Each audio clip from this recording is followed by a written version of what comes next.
बहू ने ससुर से ऐसा क्या कहा कि पूरा घर हिल गया। बहू और ससुर और उसकी सास एक साथ रहते थे। बहू यानी सारा की तब शादी हुई और उस शादी के 1 मंथ बाद ही उसका पति दूसरी कंट्री में बिजनेस के सिलसिले में चला गया। फिर बहू और सास रहे उसी घर में और ससुर चलते चलते किसी वजह से सास को भी दम की बीमारी पड़ गई और वो इस जान से चल बसी। बाकी रहे इसरा और ससुर का ससुर, और एक और भी था उसका फैमिली मेंबर, उसका देवर इरफान। तो कहानी यूं शुरू होती है कुछ। मेरा नाम इरफान है। मैं छोटा था जब मेरे बड़े भाई की शादी हुई। मैं भाभी सारा भाभी घर में आई तो पूरा घर रोशन हो गया। ना सिर्फ खूबसूरत थी बल्कि उसका लहजा, उसकी मुस्कुराहट, सब कुछ दिल को छू जाता था।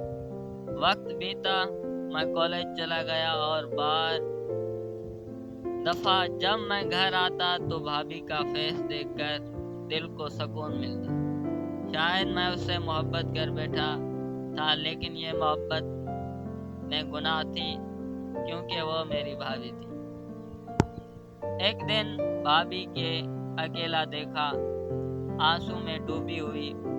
भाई साहब शहर छोड़कर दूर काम करने शहर चला गया था। भाभी तंजा थी लेकिन सब कुछ चुपचाप सह रही थी। मैं उस दिन उसके करीब गया और सिर्फ इतना कहा, आप चाहें तो मैं आपका बेटा बनकर जी सकता हूँ, बस उदास मत रहा करें भाभी। उसका आंखों से आंसू बह गया पर उसने सिर्फ मुस्कुराते कहा, तेरा साथ मेरा सबसे बड़ा सहारा है इरफान। मैं खुद से लड़ता रहा, हर रोज अपने जज्बात को दबाता रहा, लेकिन रात को जब उसका चेहरा याद आता तो नींद भी रूठ जाती थी। मैं उसको दुआ करता लेकिन उसका नाम अपने रब से मांग नहीं सका था। एक दिन घर में छा गई भाई, सब ने तलक में जिसने वाली थी। मैं कुछ नहीं कहा, सिर्फ एक बार उसे देखकर इतना बोला, मैंने कुछ नहीं कहा, सिर्फ आपकी वजह से, आपके एहतराम की वजह से चुप था।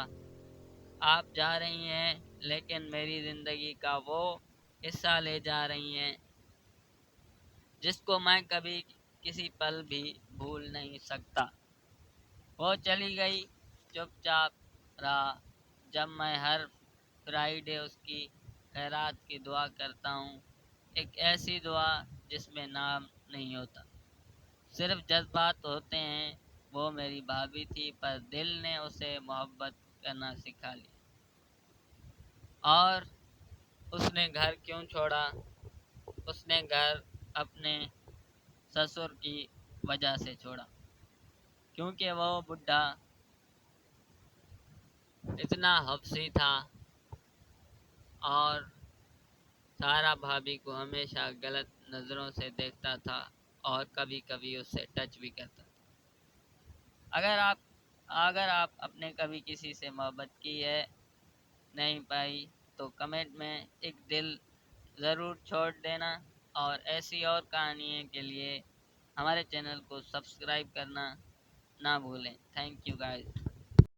और गाइस, अगर आपके साथ भी ऐसा कुछ हुआ है तो हमें कमेंट ज़रूर कीजिएगा, अपने दिल की बातें ज़रूर बताइएगा। ये इस स्टोरी बनाने का मतलब होता है कि आप ख्याल रखें अपने घर वालों, अपने फैमिली मेम्बर्स का, और अपने इमोशन, जो लोग दिल की बातें नहीं कह सकते वो ہمیں کمنٹ کرے، ہم ان کو جواب دیں گے اور سپورٹ کریں گے اور سمجھائیں گے. Thank you all guys.